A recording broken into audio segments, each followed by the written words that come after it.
Mon nom est Patient Ligodi, je suis directeur général de la société Nexcorp, qui est la société éditrice de actualité.cd, deskeco.com, desknature.com, mais aussi foot.cd, qui sont des médias digitaux qui sont spécialisés dans l'information générale pour actualité.cd, l'information thématique sur l'environnement concernant desknature.com et également Deskeco, c'est tout ce qui concerne l'économie, ressources minières et redevabilité, finances publiques. 5 bonnes années se sont écoulées jour pour jour depuis la création de ces médias novateurs dans l'espace médiatique congolais. C'est d'actualité.cd qu'il s'agit. Le chemin a été long et difficile, mais ces rêves d'il y a aujourd'hui 5 ans a pris forme jusqu'à donner des racines. Patient Ligodi, directeur général d'actualité.cd, retrace l'historique de cette boîte. Il évoque aussi les prouesses enregistrées durant ces années. Au départ d'actualité.cd, c'était un questionnement, c'était de se poser cette question de savoir pourquoi quand on allait sur Internet, qu'on cherchait l'information de la RDC, les premières informations qu'on avait étaient des informations qui nous venaient de l'extérieur, notamment RFI, Jeune Afrique, Le Soir et consorts. Ça, c'était, on va dire, ces premiers questionnements. Donc pour nous, c'était légitime de pouvoir nous dire que c'était important que les journalistes du Congo puissent travailler pour notamment informer les Congolais, mais aussi donner la version congolaise de l'actualité congolaise qui serait consommée à l'étranger. Donc c'était ce questionnement-là. Et puis deuxième constat, c'était de voir que beaucoup de médias étrangers commençaient à pouvoir développer des pendants africains. Vous avez les soirs qui a des correspondants, mais également un appétit pour l'actualité africaine. Vous avez la Libre qui crée la Libre Afrique. Vous avez Financial Times qui s'associe avec Les Soleils au Sénégal pour notamment apporter de l'information à destination de l'Afrique. Donc au regard de tout ça, on s'est dit que c'était important de pouvoir imaginer un média qui serait en phase avec la technologie moderne, mais qui serait également en phase avec le journalisme classique. Donc nous utilisons les outils modernes pour continuer à faire ce travail qui est de collecter, traiter, diffuser. Déjà que nous, on a été, on va dire, parmi les premiers à proposer des formats assez innovants. Aujourd'hui, sur Actualité, vous avez des podcasts que vous pouvez lire sur toutes les plateformes de podcasts, Apple Podcasts, Google Podcasts, Aosha ou encore toutes les autres plateformes que vous connaissez. Aujourd'hui, on a développé de la vidéo pour notamment commencer à faire des émissions qui sont diffusés sur Internet. Aujourd'hui, on diversifie plus ou moins les contenus. Et troisièmement, on diversifie également les thématiques. Aujourd'hui, comme je le disais, à part actualité.cd, vous avez Desknature, vous avez Deskeco, vous avez foot.cd, qui sont, on va dire, des médias thématiques avec un personnel dédié.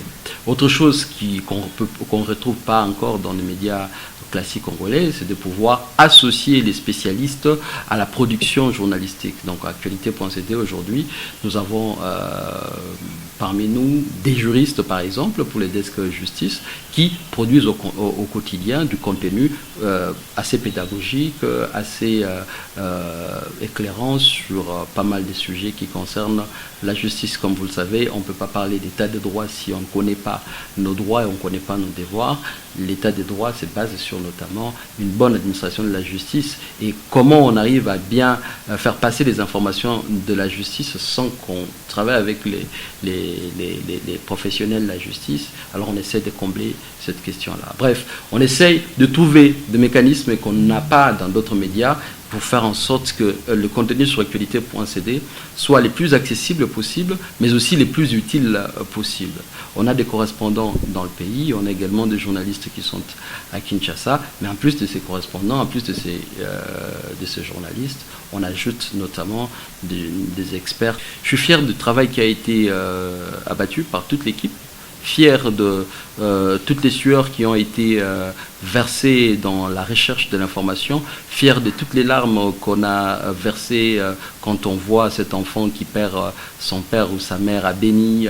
Je suis fier de tous les sacrifices que nous avons consentis, et toutes les cicatrices que nous portons encore aujourd'hui, dans les buts de pouvoir continuer à servir la démocratie, les développements, servir l'humain, comme on a tendance toujours à les dire ici à Actualité.cd. Je suis fier de toutes ces nuits qu'on a blanchies, fier de tous les sacrifices de chacun d'entre nous, fier de nos correspondants qui parfois brandissent, on va dire, des routes compliquées, insécures pour nous apporter l'information que nous donnons gratuitement à des personnes qui nous suivent sur Internet. Je suis fier du parcours, mais je suis également conscient qu'il y a encore beaucoup de choses à faire, parce que dans notre pays, tout est chantier, et les domaines du journalisme, c'est également un domaine qui est un véritable chantier, et un chantier qui doit rapidement avancer, parce qu'on ne peut pas aujourd'hui avoir une bonne qualité de notre vote si la qualité de l'information qui doit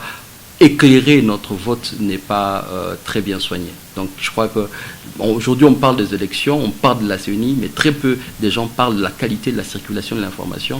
Et c'est important de pouvoir également regarder ces secteurs-là, améliorer davantage la qualité de l'information, améliorer davantage le parcours de l'information, rendre davantage accessible l'information publique pour que le public, la personne, la population qui va aller en 2023 voter soit une personne qui vote après avoir obtenu des informations fiables, après avoir éclairé plus ou moins le vote, après avoir été sorti de l'ignorance et de l'obscurantisme du fanatisme. Donc, au regard de tout ça, on s'est dit que c'était important de pouvoir imaginer un média qui serait en phase avec la technologie moderne, mais qui serait également en phase avec le journalisme classique. Donc, nous utilisons les outils modernes pour continuer à faire ce travail qui est de collecter, traiter, diffuser. Patrick Maké, rédacteur en chef d'IC Médias en ligne, revient sur l'essentiel du travail abattu au quotidien, centré sur les faits et l'humain. La force de Actualité.cd et de tous ces journalistes, c'est la rigueur. La rigueur d'abord dans le choix du sujet. En plus du choix du sujet, il y a cette rigueur qui persiste, qui demeure dans le traitement. Et au plus haut niveau maintenant, c'est dans la diffusion. Là où la rigueur reste de mise. Donc, cette rigueur-là fait de nous ce que nous sommes. C'est à notre auditoire de nous juger.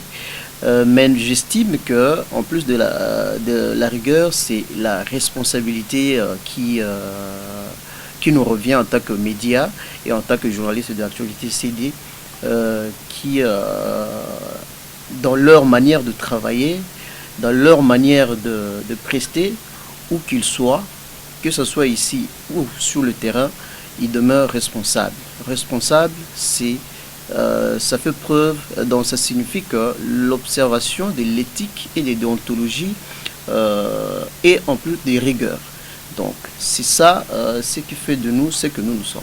Signalons qu'Actualité.cd a développé des rédactions thématiques à travers divers desks, à savoir justice, femmes, santé, culture, parlement, sport, en plus d'une unité multimédia. Une occasion pour souhaiter bon vent à la grande équipe très assidue d'Actualité.cd qui abat jour et nuit un travail des titans.